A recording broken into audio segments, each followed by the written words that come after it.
So much for having me today, and it's really exciting to be here. And I'm coming from an angle of someone who has a lot of practical experience in the field, specifically in retail in the pet industry, but also on the sales side of things. And I'm sort of a self-taught marketer in that sense. And that's the approach that I bring to what we do with Roz. And what we're going to do today is we're going to kind of talk through a little bit of this guide that was created and how it applies to multiple industries and not just to the pet care industry, but really looking at it from the angle of, first of all, what the project was. And I'm going to definitely put a plug in for working with the seniors on these projects because it was a really great experience. We'll talk about, what do consumers want to see from businesses on social media? How do consumers want to engage with businesses on social media? And then how can you maximize your online presence with limited time and limited funds also? And so we'll talk a little bit about how Roz does that and some of the tools that we've used to help our retailers. And even if you're not specifically retail, it applies to businesses as well. And here's just a cute little meme just because, pets, they do well on the internet, that's for sure. So first, a little bit about Roz to kind of set the stage of who we are. We know that consumers buy why we do. They don't buy what or how we do. And if you're not familiar with Simon Sinek's Start With Why, I highly recommend that you read that book, get it on Audible, whatever works for you. But having a very clearly defined why and having that be at the center of everything you decide to do for your business, and especially with your marketing, is really going to help to grab that audience. And so quickly, for Roz, we believe in the spiritual power of animals, that they make a difference. We have a strong commitment to family, and the family is at the center of everything we do. And we do give back to those who live with traumatic brain injury, spinal cord injury, and disability. And so that's the why of what we do. What we do is that we offer minimally processed exceptional nutrition. It's the next best thing to feeding raw. We donate 100% of our profits to our 5 partners that you see there. And then how we do it. And so we are exclusive to Indie Pet. We don't sell direct to the consumer. We do not sell direct to e-commerce. We're not in Petco or PetSmart. We're not on Chewy, and we're only on Amazon through brick and mortar retailers who also do fulfillment through Amazon. And so our only online selling presence is through our independent pet retailers. We're 100% family owned and operated. We focus entirely on relationship-based sales and on what we call retailer first marketing. And so that's where this kind of product came out of and why we were so focused on helping our independently owned businesses and retailers boost their social media. We know it would help them grow their overall business, which is essentially then going to help us grow our business. And we also work on exceptionally modest budgets based on our reserves, since we donate 100% of our profits. So I know for some small businesses, ourselves included, the idea of spending money on social media and social media ads can be very daunting. And I caught just a little bit of the previous presentation and that person talking about really making sure that if you're going to spend money, that you have a plan and that your money is going to work the best for you. And so that's really sort of the approach that we take, as well as the thought process that went into what we did with the UNH students. So I'm going to talk about what the project scope was. Then we're going to start to look at some screenshots of the guide itself and how that applies to business and social media and how you can start to maximize your presence, even if you have limited funds and limited time. And we can make this guide available. I'm not sure if it was sent out already or not, but we can absolutely make this guide available. And again, while it focuses on the pet industry, the lessons that are in there, the recommendations that are in there really span industries. It's not just pet focused. But as the previous person said, if you can find some cute pictures of dogs and cats, it will help your post get a lot of attention. So first thing we wanted to do was to identify what pet parents wanted. Why and when do they engage on social media? And what do they want to see from retailers or businesses in general, both online and in store? What is it that they're looking for? And so the way that we proposed doing that was to create a focus group or survey utilizing social media pet themed groups and forums. And so the UNH students ended up interviewing about 330 pet parents. We actually shut the survey off at that point because we got such great results that they were then able to use the data, which you'll see in the guide as we talk through it. We wanted to identify challenges for the retailers or businesses. What makes social media marketing so hard for them? And so we actually provided names of retailers for the UNH students to interview. I had an idea of what was difficult for them coming from that retail space, coming from that distributor sales space. But we wanted to hear it firsthand from the retailers. What was working for them on social media as independent pet stores. Many of these retailers have a single location, maybe in some cases 2 locations, but very much an owner-operated type of operation. And then we wanted to create recommendations for content and promotions based on what pet parents wanted. What topic should we focus on? What percentage of the content should be promotional versus, more general or educational? And, what could they do in store to kind of help promote this a little bit? And then to create a clear-cut marketing guide based on the information that was coming through. So, step by step, how can we help retailers or small businesses do better with their social media? And so the deliverable that I asked the UNH students for was a downloadable guide, kind of like a social media 101 for retailers, so that they would be able to use this guide to help set up their social media. So what we're going to do now is we're going to go through a little bit of the guide. I'm not going to show you every single page. There are some step-by-step instructions in the guide on how to, transition your Instagram account to a business account, or how to run an ad. But again, if you are going to do your own ads, there's some certain things to keep in mind that we'll talk a little bit about. And then there's a lot of resources in the guide that you can click through, watch some videos to learn more. So we can definitely, again, make that guide available to you. So first and foremost, you don't need to worry about reading the whole slide. We do partner with a digital marketing company, because it is just me, myself, and I for marketing at Roz. So we do have a digital marketing partner that I asked to just kind of bring the guide a little bit more into our brand image. But all of the content was created by the UNH students. And the key thing that I wanted to point out here was that 54% of social media users use social media to research products. And 71% are more likely to purchase a product based on information from social media. So we know that word of mouth marketing is still the most effective form of marketing. So when we talk about what type of content you should be sharing or looking at sharing on your pages, we're going to keep that concept in mind of word of mouth marketing. And you're going to see when consumers say what type of content they would like to see, that it's really more about cute, funny, educational, and not promotional. So our research, or the students' research, showed that 67% of pet parents will follow pet accounts on Instagram or Facebook. So that Facebook and Instagram are really the top 2 places to be, especially if you have limited time and limited resources. Pinterest can be great if you're doing a lot of blog work or content on your website, because Pinterest is really just a vehicle to get consumers or followers to click on that to go back to your website. But primarily focusing on Facebook and Instagram, and those 2 accounts can be linked together. And so there's instructions on how to do that in the social media guide, again, to help maximize your ability to have an online presence with minimal time and minimal resources. But these should be the key focus of where you are, especially if you're just starting out. It's really difficult to try to focus on all the platforms at once. Each one has its own intricacies, but Facebook and Instagram can be a great place to start, and they're a great place to start to really get some engagement as well with your posts. So, as a general rule, 80% of posts and stories should be educational and funny and informative, and only 20% should be promotional. And we want to try to avoid marketing products on posts and kind of keep it to stories. And so I have a couple of examples of content here just to kind of show like what that might look like. So in the first one, we very briefly just talk about Roz at the end. This post was actually designed to be shared by our retailers, not by our brand itself. And so, yes, we have some product placement, but really the subject is this cat ripping open into a bag. And we're asking consumers or pet parents, to engage. What has your cat helped themselves to? What have they ripped into? And the point here is just to get them engaging, to get them laughing, maybe to get them to share the post or the content. But again, 80% being funny, educational, or inspirational. The content on the right there, you can see that, yes, we're talking about the subject of pet food.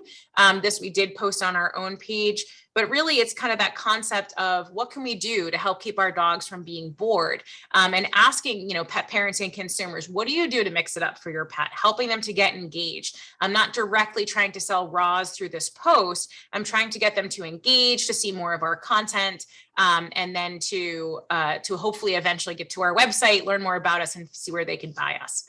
So again, 80% of that content should be educational, informational, inspirational, funny, and only 20% promotional, because we know that that's what consumers want to engage with. They don't want to just engage with ads. And again, word of mouth marketing, if you as the business are promoting the ad, they're less likely to believe it as if it's someone else that's sharing it, whether it's a testimonial or something else like that. And we'll see that in just a moment as well. So another thing to keep in mind is that we want to think about the value that the post is going to provide to followers. So is it going to be funny? Is it going to be inspirational? Does it provide some type of education? And if you want to use a photo, always ask permission to post. If the owner agrees, in this case, the pet owner agrees, you could tag them and give them credit. But you probably have people who visit your businesses, they love your products.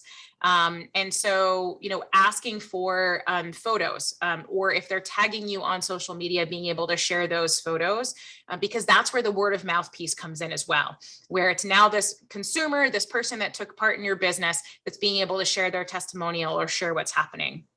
And obviously being aware of photo etiquette. So this was just another page from that guide.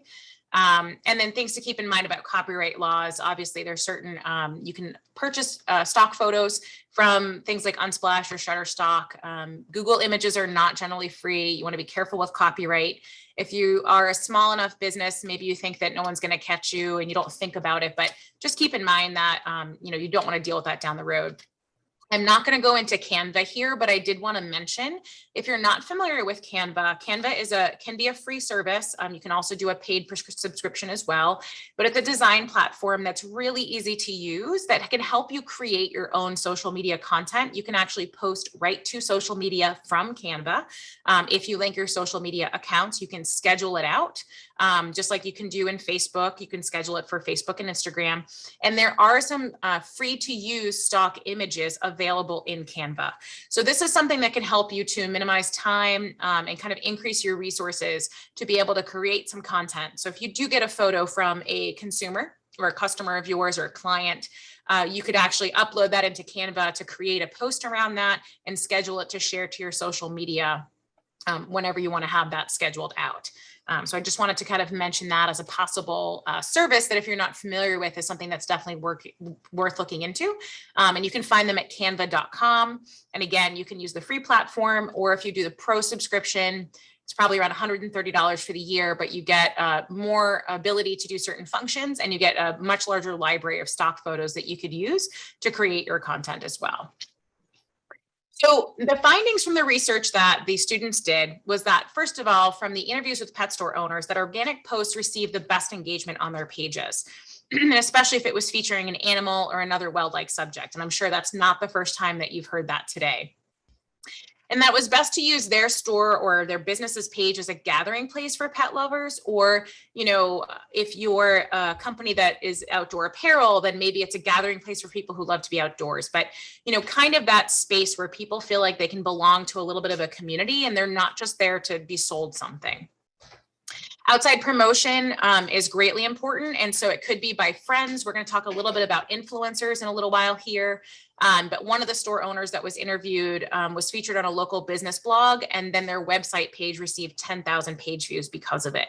So forming those relationships and connections and not being afraid to ask to either be featured on somebody else's page, or if you have a friend that has a business, if there's some way that you can kind of share resources and connect, that you might be able to kind of cross promote and help each other with that promotion and that reach. And then from the quantitative research survey, which was from the pet parents, education and informational posts about pets are well received and ranked about 18% of respondents ranking this as their favorite type of post. And so I wanted to share a little bit of content here that was done on our own social media that eventually we shared with our retailers as well. And this started as an organic post. It did not start as a paid post. It was a photo that pet parents sent in. I asked permission to turn it into a meme. And if you see there, it had 687 shares. So this performed really well. It had just under 3,000 reactions, 32 comments. And so this created a lot of buzz. I then turned it into an ad to drive people to our website because it was performing so well organically. And that's where you see kind of the learn more button. And so the goal here was just to get them to our website to learn more about Roz, to hopefully then come back and to make a purchase at some point. And if you're working with a company that is focusing on a digital marketing strategy, if they get to your website, we're better able to retarget to them or remarket to them, get them to sign up for a newsletter, and be able to continue to get our business in front of them. And if there's any questions at any point, please ask them. I know DJ is going to kind of throw them in as we get there as well. So another example of some content, this was blog content. So this is that educational. In this blog post, we don't really talk about Roz at all. We're not trying to just sell Roz. We're trying to add value to those that might be looking at this post. And we hope then that while they're on our website, maybe they'll poke around, find a little bit more. And so that really should be the goal, is to add some value, to give them something for free. It doesn't have to be a product. It could be information. It could be a laugh. It could be a feeling, to hopefully then start to form that connection and relationship, to get them to explore and find out more about your business, your services, what you offer. This would be the perfect example of something that could be shared on Pinterest as well. In that case, they would click on the image, it would have a little bit of a caption, and then it would bring them right to the blog post on the website. I had mentioned before the concept of testimonials. And so here was a testimonial that was sent in via our contact us form on our website. And we asked for some pictures, they shared some pictures and used a direct quote. And so again, by sharing this type of content, we have a really cute pup everybody likes to see. Obviously, we get to use dogs a lot because that's our business. But if you have someone that sends you a testimonial and they have pets, it doesn't hurt to see if they can get the pet in the picture, even if you're a roofing company. I heard that referred to a lot. But just getting some cute kind of, pictures that are coming from consumers or clients with a testimonial. And so again, that word of mouth advertising, it adds more credibility to what's happening. This is going to create curiosity. It's going to get people to comment on the post. And they're more likely to then explore your business and find out what services you offer when they see that it's working for someone else. Sorry, I'm just rearranging my Zoom windows here.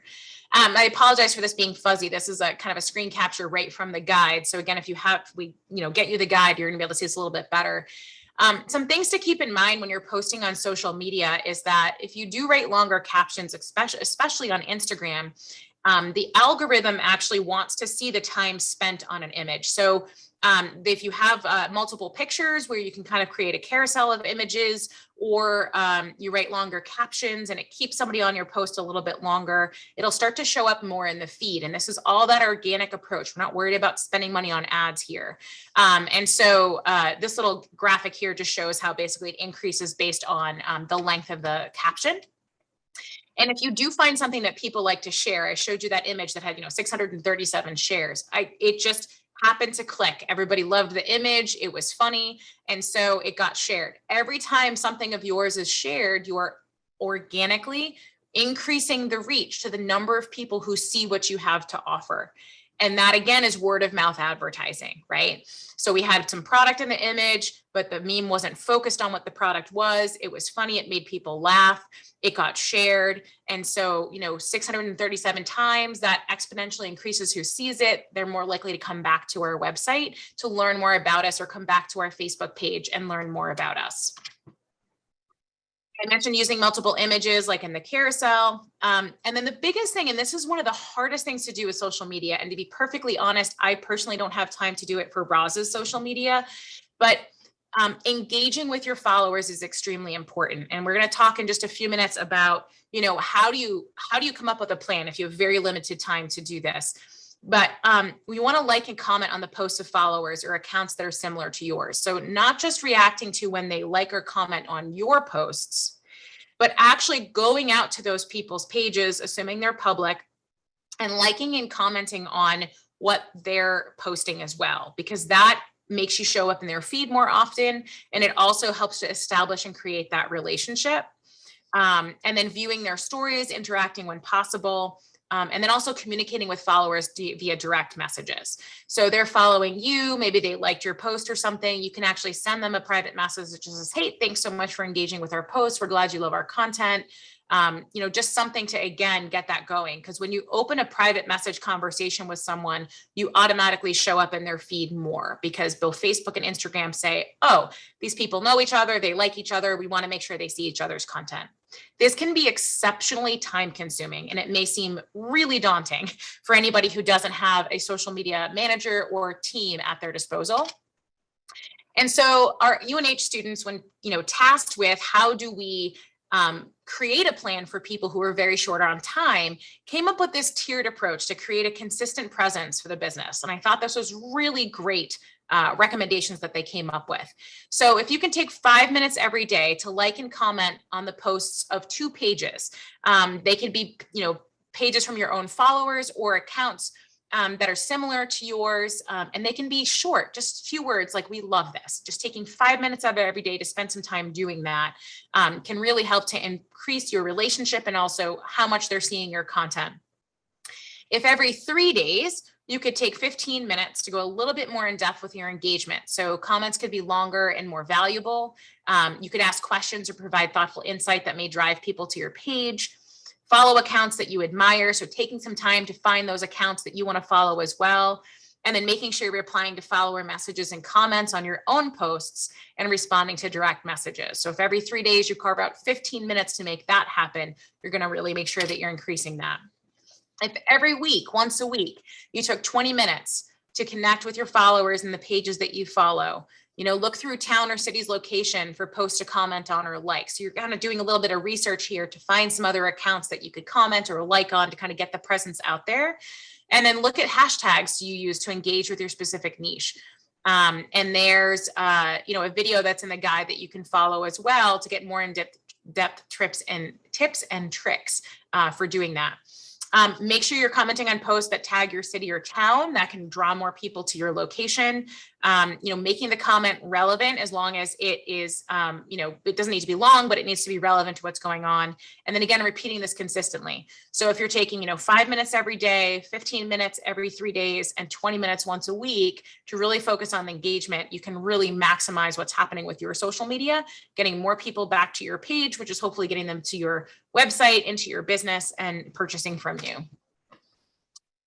So when thinking about scheduling posts, again, we want to make sure that we have sufficient time or try to create time to do this, even though I know it can be exceptionally difficult with limited resources. But you want your post to only be about 20% direct promotional content. The other 80% should be that inspirational, educational, funny content that's going to really encourage people to engage with you and really build trust. How often you post is up to you. The student's recommendation was 4 to 5 times a week. Honestly, even once to twice a week can be sufficient, but consistency is key. If you want to post every day, that's great. Many of us don't have the time to create that content or to do that, but really aim for consistency, without skipping chunks of time, because that will keep people engaged. It keeps you showing up in their feeds, helps you maximize on the algorithm. And then align the time of day that you do post. You can schedule your post to share at the same exact time every day that you post. You can look at the insights on your Facebook or Instagram post to see which time of day they perform the best. Typically in the morning tends to do well before work for people, typically the middle of the day on their lunch break, and then typically evenings. But you could just pick and try to be consistent with those and schedule your posts to share at that time. And there are websites that you can use. There's, different tools that you can use to help you do this. Canva is one of them. HubSpot is another. You can do it right from Facebook itself and have it share right to your Instagram at scheduled times. So this isn't something you have to be going in every single day and doing. And then in the guide, they do share kind of a sample schedule where if you look at it a month at a time and say, okay, if I'm going to post twice a week, then I know that, I'm only going to end up having about 2 posts for the month that are going to be directly promotional for my business. And otherwise, we're going to focus on informational, educational, inspirational, or funny posts to help engage. And so you can schedule that out in a way that works best for you. So one of the things that we don't talk about within the guide itself, but is something that I wanted to mention, is the power of authentic word of mouth advertising. And so the graphic that you see here is our social media traffic to our website. So referrals from social media to the Raw's website. And, we started to take a slightly different approach in the end of May, definitely in June is where we started to do this. And what we started to do was I identified some social media influencers who were already tagging us in posts about using our product, or were, tagging us in stories. They're already using our product. They already love our product, and they happen to have a pretty decent social media following. Some of them as few as, 6,000 or 7,000 followers, all the way to those that have well over 60, 70,000 followers. And in some cases over 100,000, 200,000 followers. And that's just specifically talking about like Instagram. There's some that have millions of followers on their YouTube and that type of thing as well. But these are people who are already tagging us just because they already use our product and they love us. And so in June, we began to offer them free product for posts. And we worked it out with each social media influencer. We work with about 5 right now. We had 7, we've had a couple fall off. But basically said, hey, this is what I can provide to you for free product in the month. Worked with our budget, because again, we have very limited budget. What sounds fair to you as to how you'll post and how you'll share this? And so we kind of came up with an agreement with each influencer. And so you'll see in June, our YouTube referral traffic to our website skyrocketed because of one specific influencer who included us in one of their videos, and then put a link to our website in their comment section underneath the video, or the description section. You can see our Instagram stories skyrocketed a little bit in May and then heading into June. So the influencers knew that they were starting to get their food in June, and actually some of them beefed up their Instagram stories, which is why you see a little bit of a bump in May. And then, also Instagram as well, for that referral traffic. So, a recommendation might be to see, are there people who are using your product that are already commenting and liking on your social media, that are already tagging you in things? They seem to have an okay following, and it's okay if it's not a huge following. But again, it's that concept of word of mouth advertising. It's coming from someone other than you sharing about your service, your business, or something like that. And they can be creative. They can, do a video or a post that isn't directly promotional, but has you in there or tags you and makes you a part of it to get more people interested, going to your website, learning more about what you have to offer. And then the last thing was, in May, we ran a food promotion on Facebook that was advertised nationally. And you can see that it definitely increased our Facebook reach a little bit. But the biggest influence in referral traffic to our websites has been completely coming from our social media influencers, for sure. And using those relationships to kind of foster that and grow that. I want to talk quickly about another tool. So social media influencers could be a tool, using Canva could be a tool. And there is a tool that's out there called Promo Box. And if you're not familiar, they span industries. They are not pet specific. They do work with a ton of pet food brands and pet product brands, but they also span industries. They're based out of the Boston area, but they do have a national reach as far as the brands that they work with. And it's an opportunity for businesses, not just retailers, but for businesses to connect with brands and be able to easily share content that brands are creating on their own social media. So this is a great way to help you come up with more content to be sharing. You can schedule it in Promo Box.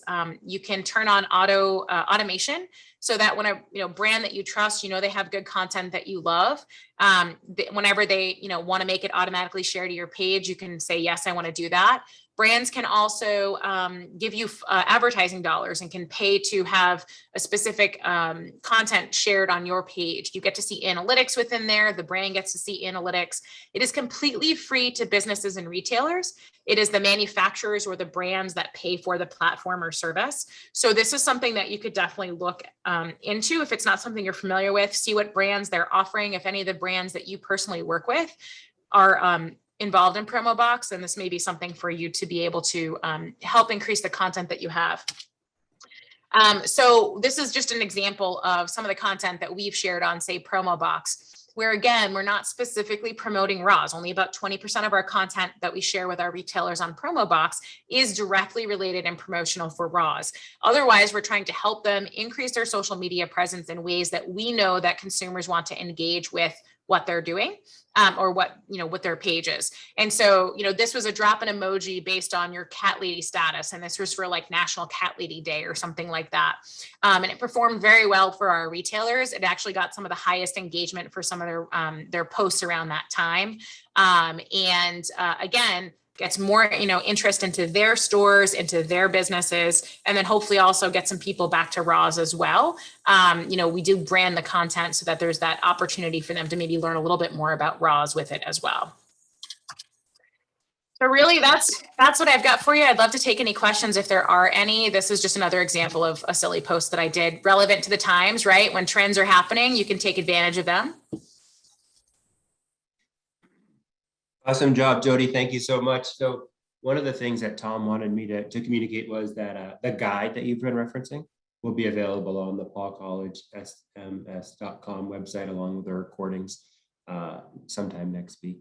So that will be available to all the audience followers. So in terms of questions, I'm just scrolling through here to see what any questions that might have come in. So we did have one from Mary. It says, why should I, as a small business owner, care about my online presence? Is social media even important if I don't sell online? That's a great question. And, I'm not even sure who's joining us today, what types of businesses, but not everyone is at the point where they're selling direct to the consumer through a website. And that's okay. Really just getting your name out there. We know that we're completely in a digital world at this point in time. We do know that consumers prefer to buy locally, to go walk into a store and make a purchase. They do actually prefer that if they feel that they're able to do that in a convenient way. But getting your name out there and having that presence and adding that value into their day. And so many of us, go to social media for that laugh, for that inspirationals, for that lift. And so when we can provide something like that, again, here, this is just, a silly little meme, taking care of a trend to help get people, make them laugh. And they're going to hopefully remember the Roz name or your business name when you're able to do that. And so you're going to see the return on investment as you grow that social media following and you create that online presence, even if you're not selling directly online. And that was one of the things that I was thinking about, Jodi, while you were talking, is obviously you don't sell online. So a conversion for you might be looking at the traffic to where to buy page or something like that, right? In terms of an indicator. How exactly. And that is what we do look at, is our traffic to our where to buy page for sure. Yep. And see if there's an increase there. Yep. How important though is social media when you're going to potential retailers, right? So I have to imagine that a big part of the Roz business is how could we get into more retailers, for lack of a better word, right? So is that part of your pitch, kind of showing them kind of what you do to promote the product? Because, right? Yeah, absolutely it is. And so we love working with Promo Box because, again, it does cost us, but it's free to our retailers. And it allows us to very easily and seamlessly share content with them. And so we use that as one of kind of our sells, is like, this is one of the ways that we support you as a business. And again, 80% of the content is what we know consumers want to engage with. It is not just about selling Roz. We want to help you grow your overall business. And so that is something that we do approach retailers about. That's why we wanted to create this guide. We wanted to help them feel like they could create a social media presence, understanding that they're extremely strapped for employees and for time and resources and that type of thing. We also do other things to kind of put our retailers first. And that's why I said we do retailer first marketing. With our digital marketing partner, Vital, who's based out of Portsmouth, they've been great working with us, very modest budget. But we have a 400% increase in our website traffic this year because of what they've been able to do for us for SEO. And a lot of that is actually blog content that's maximizing keywords. So last year we just started marketing last year. We weren't marketing before that. And again, it's very minimal. But last year we averaged about 7,000 visitors a month to our website. And again, our goal of getting people to our website is to educate and then drive them to our retailers because we don't sell direct. So last year we averaged about 7,000 visitors a month. In the last 3 months, we have, and it's been happening the whole year, of course, but the last 3 months were unbelievable record months for us. Last month alone, we had over 35,000 visitors to our website. So again, over a 400% increase in just working with that blog traffic. So we share with retailers everything we're doing on a digital side to get more people to their stores and to their doors by increasing our presence, by getting more people to our website to then get them to the store locator page. Well, I got to imagine too that has to be part of it, right? So if you sell through retailers, you have to be able to show them what are you doing to generate brand awareness, and then even probably getting down to the it's a macro level, like, look, we're getting interested in your area code. We can Yeah, tell exactly. we can tell by the search queries that are happening there. Yeah, and brand awareness is really hard to measure, right? Is that kind of, what do you do from that perspective when you're presenting to potential retailers, or is there any metric that you show them? I mean, obviously the website traffic and maybe the graphics that you just showed us around social reach. Is there anything else that's important to retailers, that for other people that might be listening that don't sell direct to consumer but go through retailers? So I think the other thing that we're doing, and this company I'm going to mention is specific to the pet industry, but making sure that our where to buy page is as user friendly as possible and shares the most information about our retailers as possible. So we've actually partnered with the company. They're called NextPod. Their kind of store locator version is OneBark. It's mentioned in the guide as well. And they are really completely revolutionizing how a store locator functions. And they're connecting businesses to, they're allowing businesses to connect their Google My Business page right on our store locator.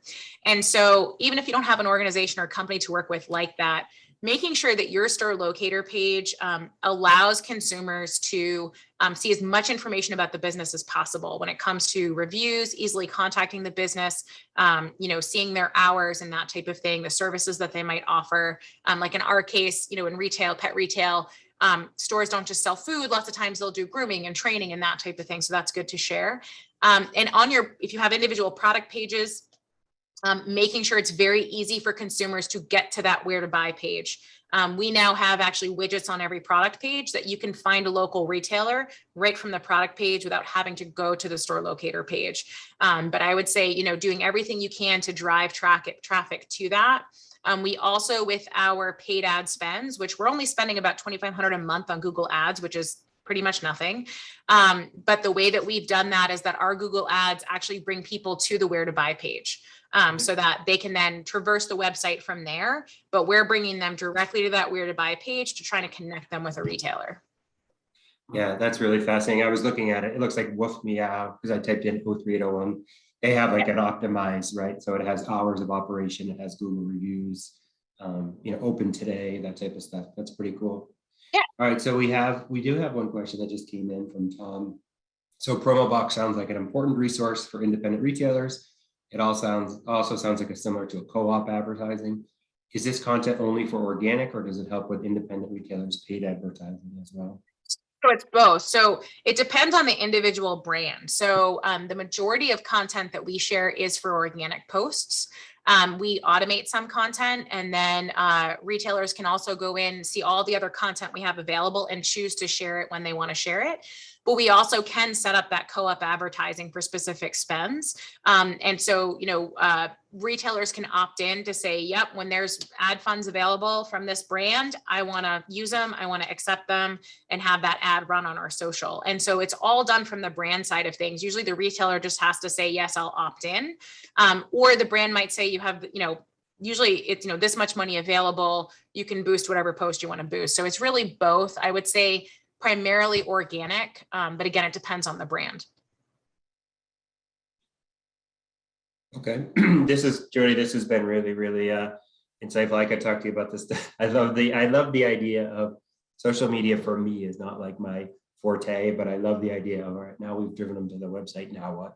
And we think of like, e-com or direct to consumer, where they can make that conversion and you can quantify it. But there's so many other use cases, as we've talked about here today, right? With Brad, with some of these bigger purchases, a roofing contractor, or with you, with like selling through retail. Really interesting. So I guess we have about another minute or two. So I guess my question with you is like, who do you look for inspiration? So what are brands that you follow or people that you follow from a social perspective, just to kind of get the juices flowing or whatever it might be? That's a really great question. And being on the spot, I'm probably going to blank on who I'm going to answer with. But what I typically will find is if I have, if I'm seeing people sharing other people's content, I'm going back to that content and saying like, what made this shareable? Why did people want to share this? We definitely look at some of our direct competitors within the pet space. And I look at those brands and I kind of, stalk them a little bit and say, okay, this post performed really well for them. It was an organic post. And I don't look a lot at their paid posts because their budgets are literally 10 times what we're spending. So they're going to have way more reach, way more engagement. So I look at the organic posts and I say, wow, this post, they hit it out of the park. They got 3,000 likes. They got this, they got that. What was it about this post that seemed to make it that way? And how can I emulate that in our own way? I identify kind of our top competitors that are within the same space, kind of see what they're posting and how that's performing, and then analyzing what do I think it was about that post that made it so successful and trying to emulate that. And then watching my feed with just family and friends. And when they're sharing a business's post, I'm like, why did they share this post? What was it? And then trying to emulate that as well. Obviously, it just hit some type of a chord that made them want to share it. Cool. Yeah, no, that's a great answer. Sorry, I put you right on the spot with that. Oh, that's okay. Well, Jodi, it's 11:25 now, so we thank you very, very much for joining us today. That was great. And again, just to reiterate to everybody that a copy of the guide that Jodi walked us through and kept referencing will be available on the website next week, as well as the recording. So Jodi, great job. Thank you so much. Thank you so much. Thanks for having me. And now I'm going to go look for Roz this weekend for my dogs. Awesome. Thanks so much. All right, take care.